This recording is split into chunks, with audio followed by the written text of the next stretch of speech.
Agora acho que dá certo, acho que a gente consegue conversar. Estamos colocando em prática um projeto para debater com vocês o dia a dia das eleições, o projeto diário das eleições. E hoje a gente vai conversar a respeito da pesquisa do Ibope, que foi divulgada hoje pela InterTV Cabugi. Vocês podem participar, podem contribuir, conversar com a gente, dar sugestões a respeito da pesquisa de hoje no Ibope, de assuntos para a gente comentar. Vamos começar primeiro falando sobre os números para o governo, para que a gente possa analisar esse cenário. A ideia aqui hoje, vocês já devem ter visto os números, tanto na InterTV como no blog do Barreto. Então a gente quer conversar a respeito, começar falando a respeito da pesquisa estimulada para governador. E a gente vai comparar esses dados com a pesquisa de junho, que foi em julho, desculpe, que foi divulgada pelo Ibope. A gente vai comparar os números a respeito disso e a gente vai respondendo a todos vocês qualquer dúvida, qualquer assunto que vocês queiram sugerir, comentar. A gente vai iniciar esse projeto hoje de forma experimental, estreia para valer mesmo na segunda-feira, e a gente vai conversando sobre as pesquisas, sobre os acontecimentos, as decisões, qualquer assunto que vocês queiram que a gente aborde, a gente vai abordar, vocês podem provocar aqui, que a gente tem mais liberdade, não tem as restrições impostas pela legislação eleitoral. Então, vamos começar aqui falando do Ibope. A gente teve pesquisa do Ibope divulgada em julho, e na pesquisa de julho, Fátima Bezerra, ela tinha 31% de intenções de voto. Na pesquisa de hoje, divulgada hoje pelo Ibope, Fátima Bezerra, ela tem 34%, certo? Então, o que a gente pode analisar a respeito disso? Fátima Bezerra, ela cresceu mais ou menos dentro da margem de erro. Então, o que significa? Se a margem de erro é de 2 pontos para mais e 2 para menos, ela cresceu um pouquinho para corrigir, um pouquinho acima da margem de erro. Vou parar aqui só um pouquinho essa explicação para eu poder compartilhar esse vídeo aqui na nossa página e no grupo do blog do Barreto, no grupo do Facebook do blog do Barreto, certo? E eu vou conversando com vocês enquanto isso. A questão é que ela abriu com isso 19 pontos percentuais de vantagem sobre Carlos Eduardo. Aí você diz, Bruno, é reversível para Carlos Eduardo essa situação? Ele tem chances de ganhar ainda. No entanto, ele vai precisar correr muito para tentar reverter o quadro. Tá muito na cara que o desempenho de Carlos Eduardo em relação a essa pesquisa, a estagnação dele está muito clara. Carlos Eduardo não consegue sair ele não consegue sair daquela área dos 15%, ele vai para 16%, volta para 15%, sempre ali dentro da margem de erro. E nessa pesquisa do Ibope hoje, pela primeira vez, Fátima Bezerra rompeu a barreira dos 31%, que foi o teto dela até agora. Agora ela foi para 34%. E como ela foi 31% na última pesquisa, ela cresceu um ponto percentual acima da margem de erro de 1% para mais. Ela demonstrou crescimento.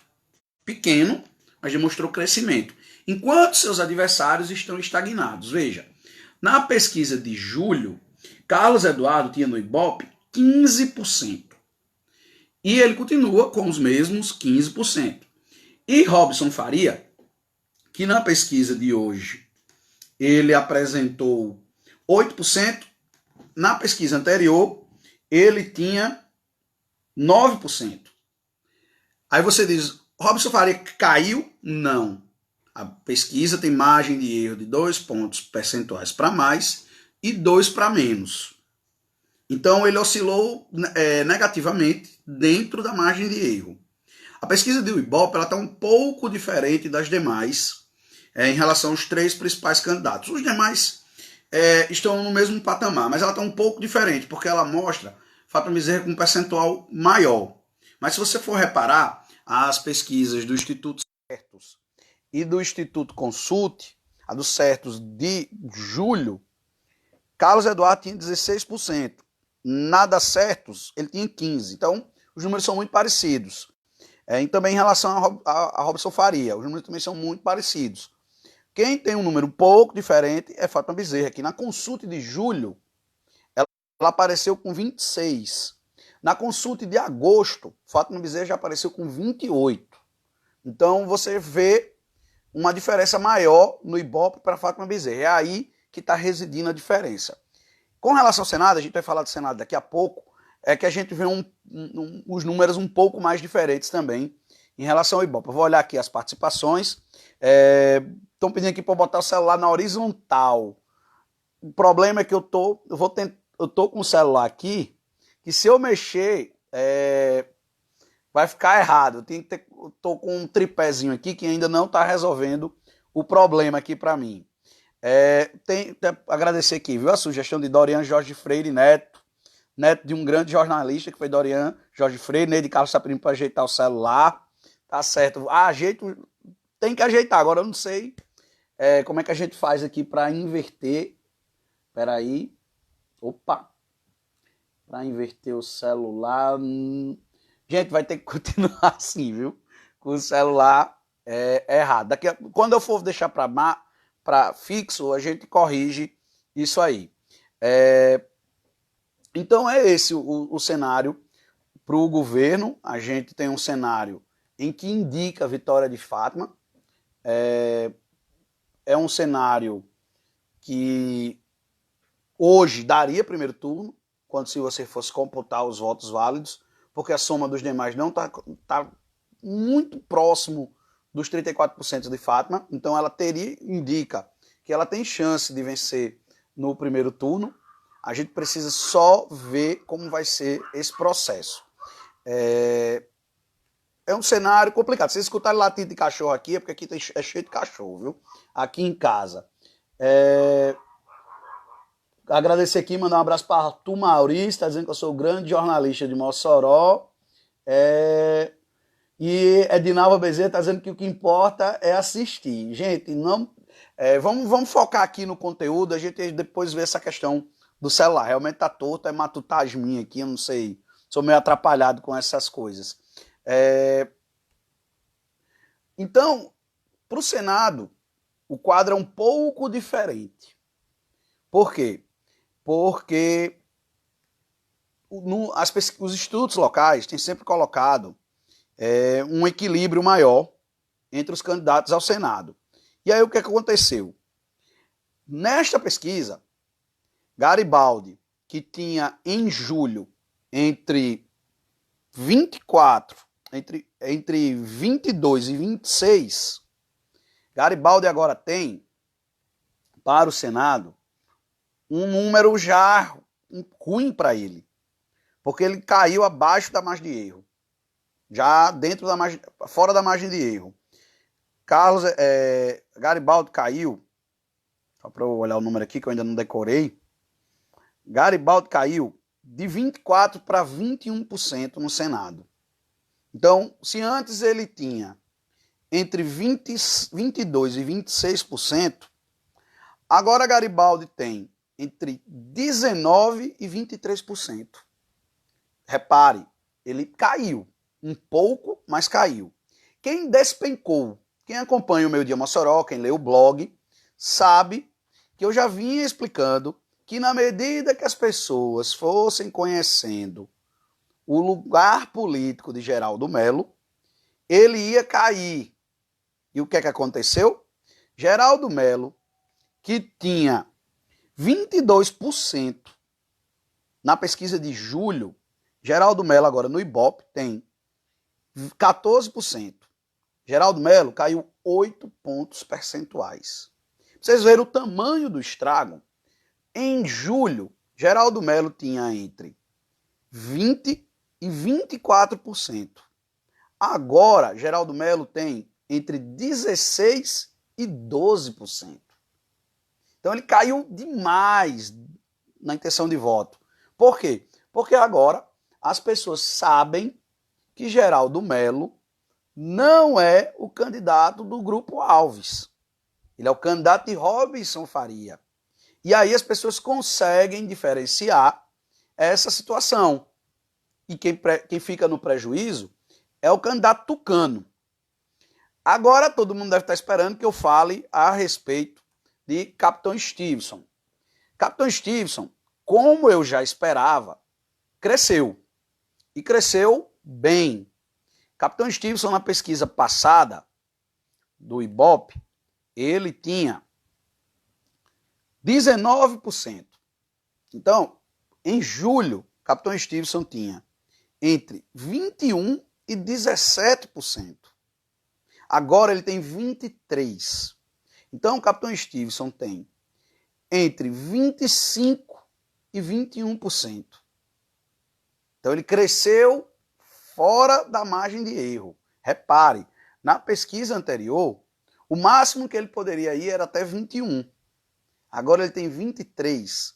E 21%, que era o máximo, agora é o mínimo dele. Ele agora está entre 23% e 25%. Entre 21% e 25%. Então, Capitão Stevenson cresceu acima da margem de erro. Esse é o quadro da pesquisa para senador. Zenaide Maia, ela despencou nas pesquisas. A entrada de Capitão Stevenson prejudicou Zenaide Maia. Como a saída de Zé Agripino, num primeiro momento, beneficiou Geraldo Melo. Mas preste atenção, na medida, é preciso perceber o contexto. E, como eu disse, na medida em que as pessoas foram percebendo que Geraldo Melo não era o candidato dos Alves, que Geraldo Melo estava alinhado com o governador, Geraldo Melo, que estava com um desempenho surpreendente, acabou caindo. E Zenaide Maia, que na pesquisa de julho do Ibope tinha 18%, ou seja, ela tinha entre 16% e 20%, Zenaide Maia agora tem 12%. Ela caiu 6 pontos percentuais. Agora Zenaide Maia tem entre 10% e 14%.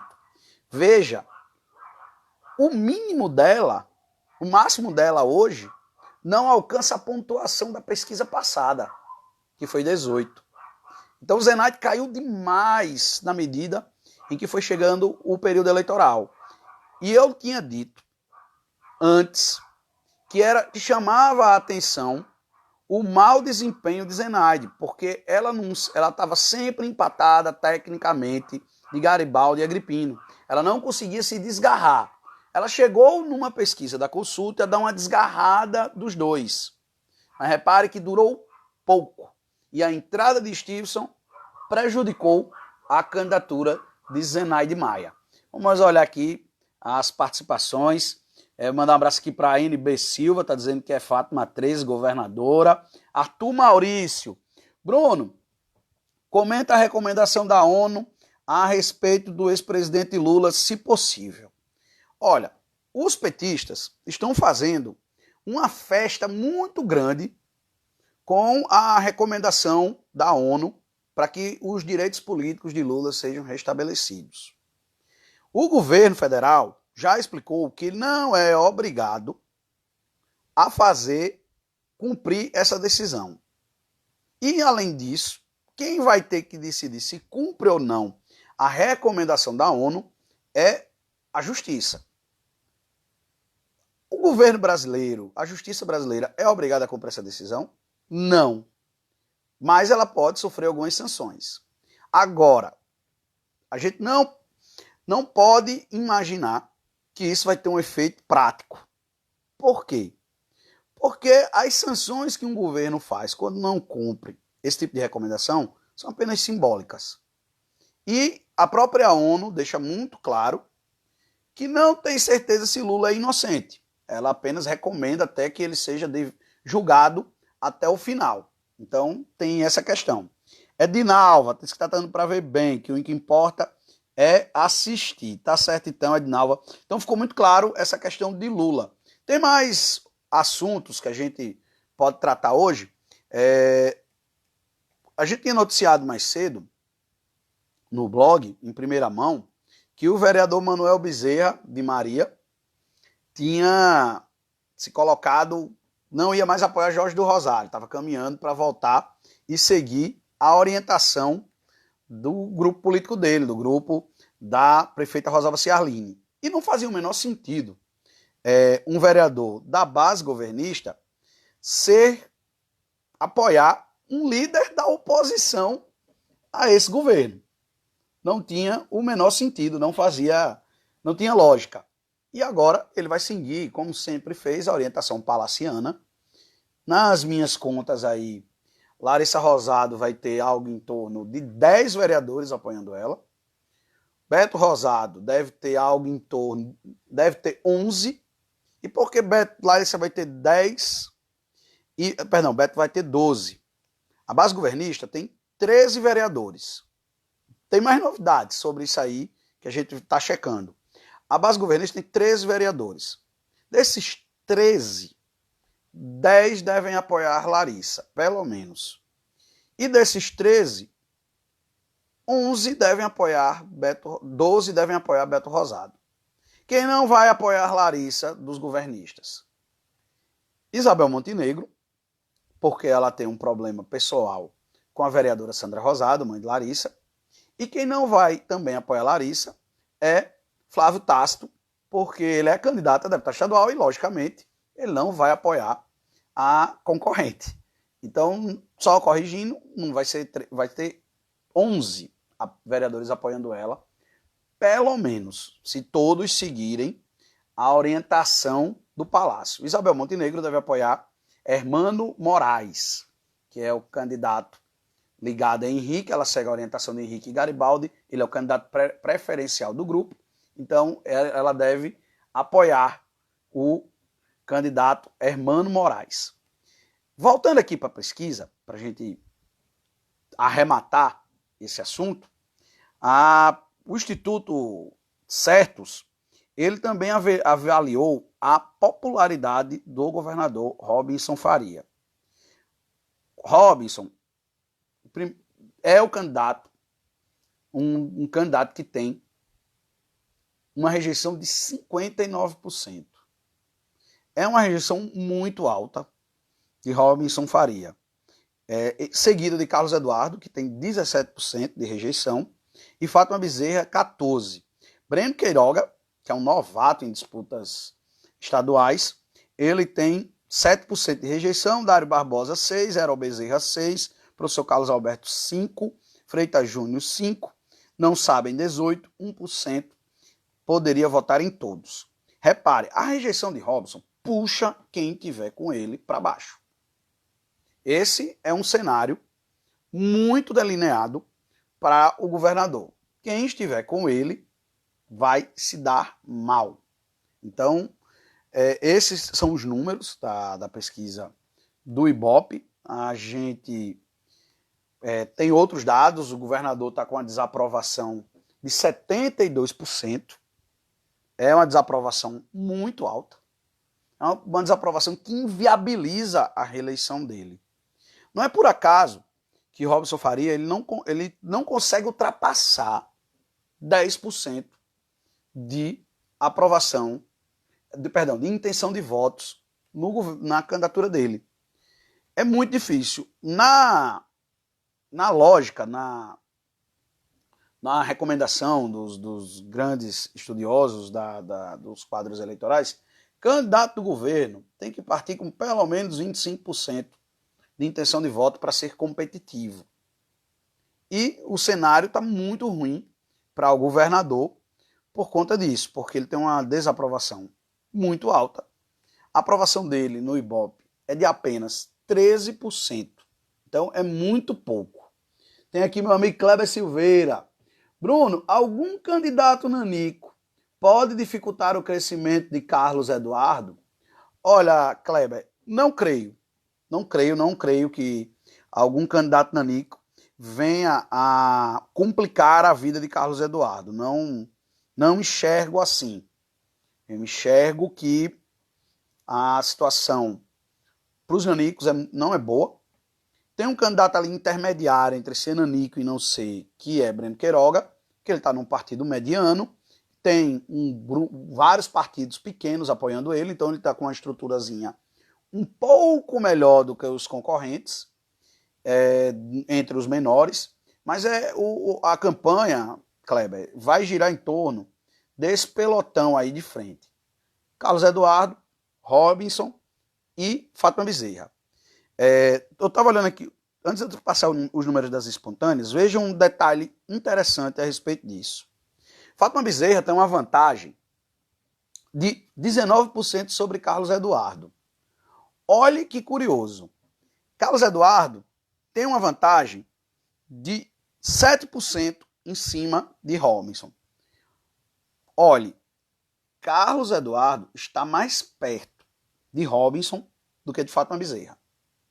Então, no cenário de hoje, é mais fácil Robinson alcançar Carlos Eduardo do que Carlos Eduardo alcançar Fátima Bezerra. Mas a gente tem que entender que a campanha eleitoral está apenas começando.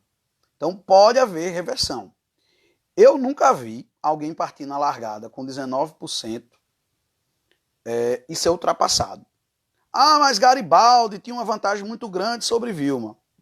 Se você for procurar no Google e encontrar pesquisas que mostram Garibaldi e Vilma, você vai ver que Garibaldi tinha 19% de vantagem sobre Vilma em fevereiro de 2006.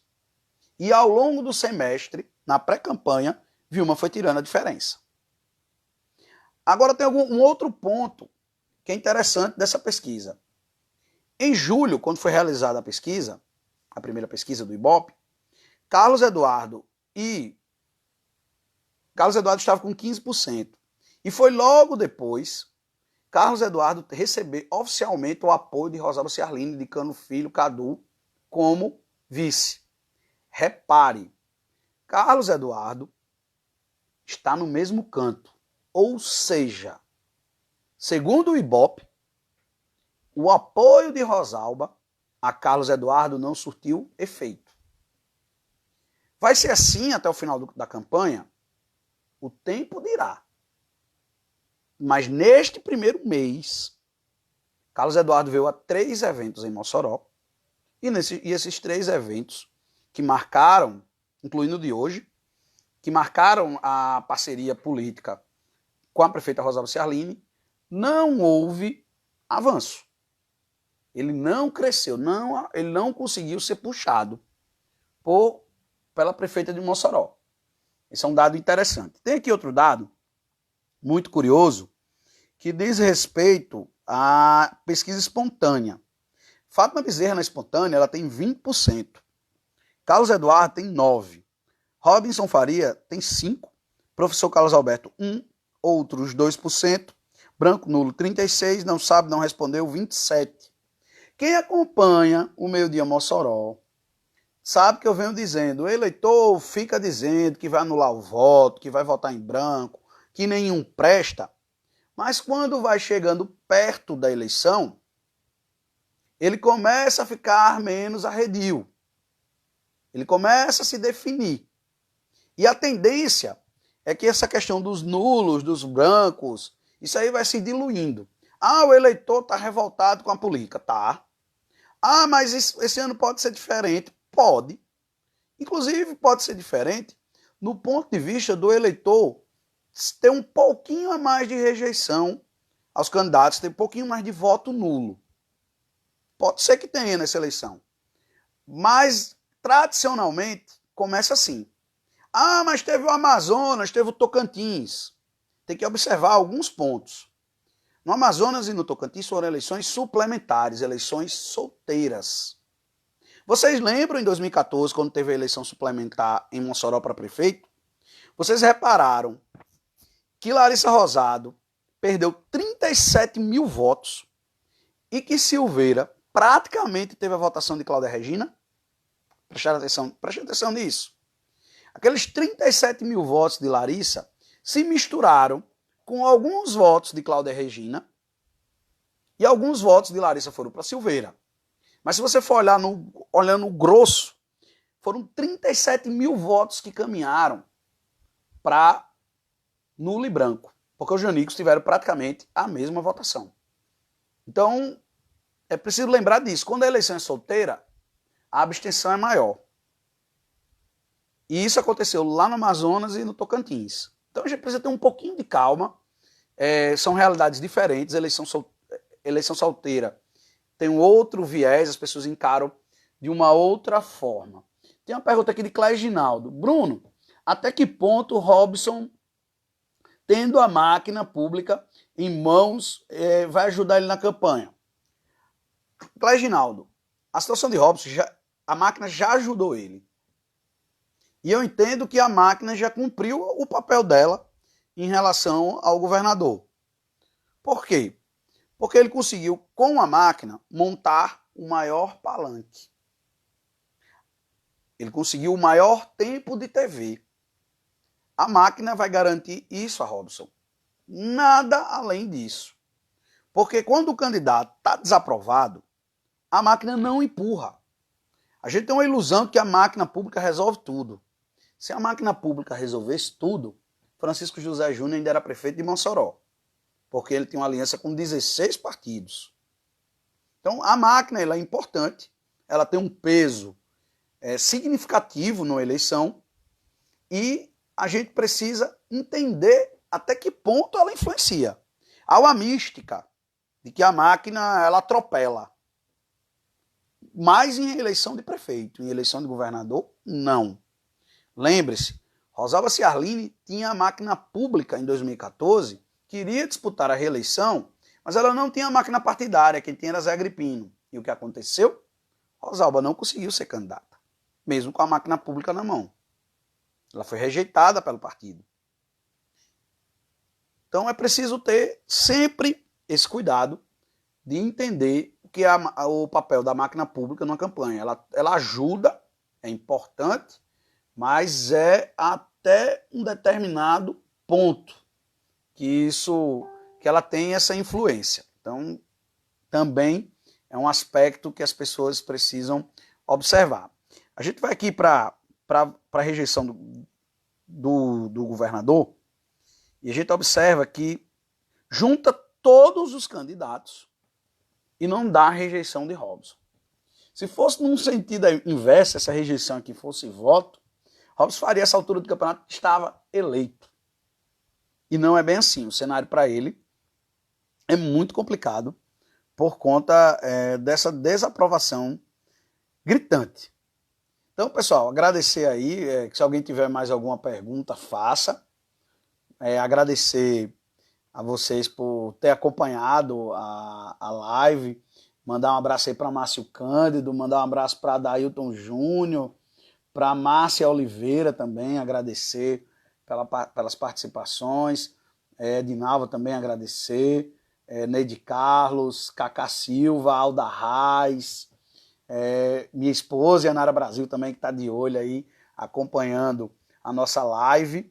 A gente agradece, vou dar só uma última olhada. A gente agradece, a gente iniciou aqui, é um projeto, repito, experimental. A gente está dando uma treinada aqui com essa proposta para que a gente possa ter opções nessa campanha, alternativas para a gente poder comentar, passar um diário da campanha para vocês. A gente vai aprendendo aqui, vai ajustando tudo para a gente poder fazer o melhor possível para vocês nessa ideia da live.